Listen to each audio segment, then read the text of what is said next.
Welcome to my channel. I'm Samael. If you are watching this video, it's probably because you want to deepen your knowledge of Warhammer 40K, whether you are already familiar with its narrative or you have never approached it. In any case, you have come to the right place, and trust me, you are about to begin a journey that will not leave you indifferent. My intent is to create an encyclopedic series in which I will talk about the vast and extremely fragmented lore of this universe, which, after decades, still continues to fascinate literally entire generations of readers, players, and modelers. Its grimdark, gothic, mischievous setting is capable of bewitching the most imaginative minds with its atmosphere.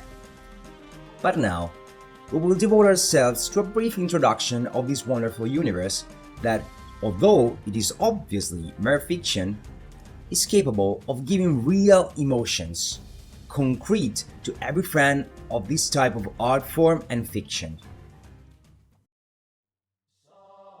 We are in the 41st millennium, and we are in the Milky Way. Man has been able to survive for a long time, and so, slowly, he has taken his first steps in the solar system, to then reach the rest of the galaxy. He expanded his boundaries and colonized planets that in our time would be unthinkable even to locate, let alone reach and survive. We are talking about a domain that surpasses 1 million planets. And the glue that holds together this multitude of individual realities is the Imperium. Just hearing its name instills fear and respect. There are actually large due to him, because incessantly at any time, somewhere in the boundless domain is forced to fight in defense of its citizens from threats that with every passing second increase in power. Alien races that surround humanity like roaring lions ready to tear the prey. The Orcs, barbaric creatures whose first and last purpose is to fight and who live to destroy, pillage, and take the lives of others.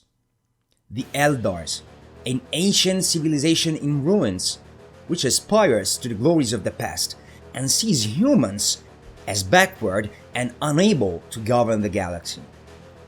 Some of them have become sadistic, hedonistic, unregulated, dedicated only to personal satisfaction. And we will see in the future what will have brought this spasmodic search for excess. The Necrons, humanoids without real will and consciousness, enclosed in bodies of living metal. The Tyrannids, greedy devourers of worlds, biotechnological monsters under the command of the so-called hive mind. The Tau, a young people based on castes with an extremely advanced technological knowledge, which is leading them to rapid expansion. And so, in the face of this climate of continuous war on a dimensional scale barely imaginable, who will lead the ranks of humanity? Who will raise the banner of the Imperium of man to oppose anyone who dares to challenge its power? The answer, it goes without saying, is the Emperor. A man who has managed to live for 1,000 of years, a subtle connoisseur of science and technology, a born leader for skill and charisma, an incomparable warrior. But as the best stories teach us, not all that glitters is gold. Yes, because the Emperor that I have described no longer exists. What remains is an immobile body, torn to pieces, rotten, kept alive, if we can speak of life, only by a machine to which it is connected. This machine is actually his golden throne. What once housed the greatest leader of the entire galaxy has now become the bed of his remains. However, it is thanks to it that his mind, though debilitated and feeble, maintains a state of consciousness. It is still able to provide guidance to man and protection from the dangers that are increasingly serious.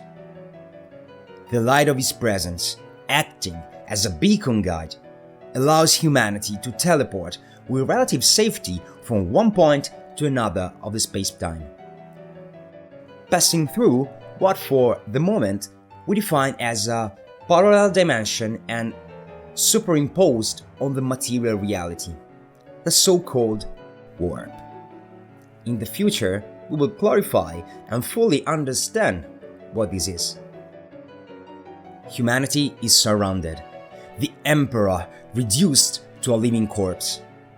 The government of Imperium is entrusted to the High Lords of Terra, men who have long since abandoned the path led out by the Emperor. They have established a theocratical, dictatorial regime based on terror and social control, which uses as a tool religion, the so-called Imperial Creed, which sees as an object of worship the God Emperor.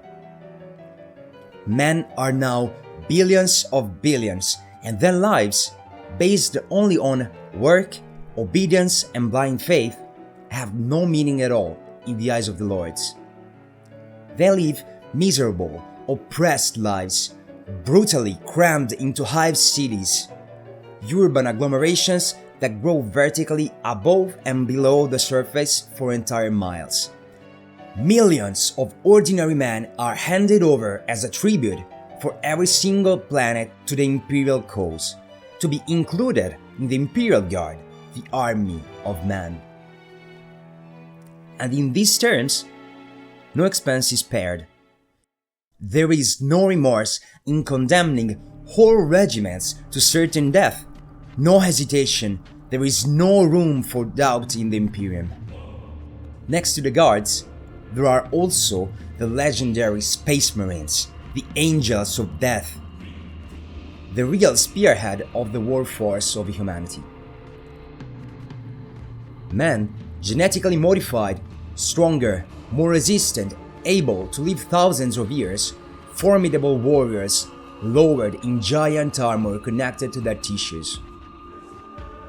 Men of iron, but still men. And until now, we have not mentioned the greatest danger, not only for humanity, but for every living species of the material dimension. A little while ago, we have mentioned the warp, and I add only a small detail. This is populated by dark forces, by demons who feed on the emotions of the living.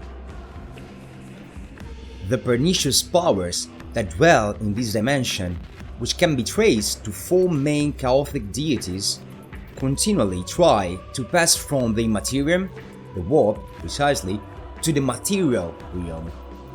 Possessions, influences, mutations, corruptions, and even real invasions.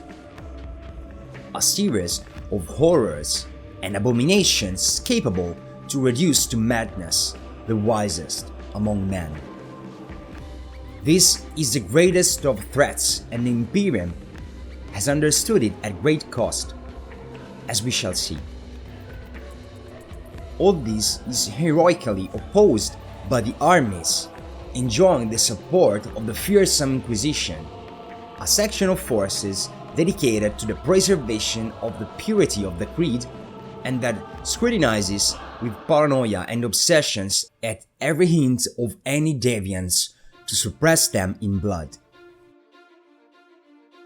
Returning finally to what we said at the beginning, what is that characterizes Warhammer? I believe that to make it so special are a perfectly balanced combination of exaggeration and likelihood, which provides the work, albeit with, of course, ups and downs, a level of consistency and pathos extremely refined. Unfortunately, at times, this narrative universe is trivialized and reduced to the concept of non-stop wars. In reality, Warhammer after having placed from the beginning some basis for the science fiction, which are to be taken as postulates, builds on them a development of plots and subplots extremely plausible, both from a historical and psychological point of view, both from the point of view of physical laws. There are no absolute, objective good and evil. There are no villains to be defeated, because otherwise they would have the so generic control of the galaxy. Each race does not act moved by drives unknown to the user. Whether they are mere survival, whether they are primordial instinct, whether they are the satisfaction of a huge ego or the fulfillment of a presumed destiny, the motivations are real and concrete, justified by the context, even their sometimes simplicity. The same is true for human relationships. The Space Marines, these indoctrinated giants which are placed at a higher level than normal human nature, also borrow traits and characteristics from it. They are subject to passions, emotions, fears, despite their martial training. Everyone, without exceptions, in Warhammer lore makes errors of judgment and has remorse, fears, anxieties. Warhammer is not only a sci-fi story of wars, but also of betrayals, lies, cultural and religious clashes, political influences, intrigues, personal dramas of individual common man and great heroes, of peoples fighting for the right to live, of tragic events, of barbaric rawness and honor. In this video, we have done an overview of the vast narrative, giving us a direct look at the 41st millennium. In the next videos, however, we will chronologically cover the entire and fascinating history of the Imperium and the alien races, with some necessary detours. We will not dwell too much on certain events, others we will neglect them altogether to resume them at a later time. I hope you liked the video and that it has stimulated your curiosity. In the description, you will find links to all my social channels. Hope to see you soon. I've been Samael. See you next time.